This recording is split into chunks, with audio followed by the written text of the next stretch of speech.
এখনকার মোবাইল ফোনের আকার অনেক বড় হওয়ার কারণে এগুলো কিন্তু আমরা চাইলে এক হাতে কন্ট্রোল করতে পারি না বা এক হাতে চালাতে পারি না। এই মোবাইল ফোনগুলো আমাদেরকে চালাতে হলে এক হাত দিয়ে ধরে আরেক হাত দিয়ে ইউজ করতে হয়। আপনি কিন্তু চাইলে ছোট্ট একটি সেটিংস অ্যাপ্লাইয়ের মাধ্যমে আপনি আপনার মোবাইল ফোনটিকে এক হাতেই কন্ট্রোল করতে পারবেন। তো এজন্য চলে যান আপনার মোবাইল ফোনের সেটিংস অপশনে এবং সেটিংস অপশনে আসার পর নিচের দিকে স্ক্রল ডাউন করলে দেখতে পাবেন অ্যাডভান্স ফিচার। অ্যাডভান্স ফিচারে ক্লিক করার পরে এখানে দেখতে পাচ্ছেন অন হ্যান্ডেড মোড।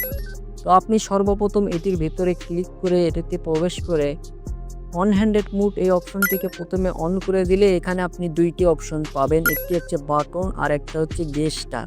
তো আমি এখান থেকে যদি বাটন সিলেক্ট করে বের হয়ে আসি এবং আমি এখন যদি আমার মোবাইল ফোনের হোম স্ক্রিনে ডাবল ট্যাপ করি, তাহলে কিন্তু দেখতে পাচ্ছেন মোবাইল ফোনের স্ক্রিন একপাশে ছোট হয়ে গেছে। আমি চাইলে এখন এক হাত দিয়ে এই মোবাইল ফোনটিকে কন্ট্রোল করতে পারবো এবং আবার যদি আমি হোম বাটনে ডাবল ট্যাপ করি তাহলে কিন্তু আবারও মোবাইল ফোন স্ক্রিনটি বড় হয়ে যাবে।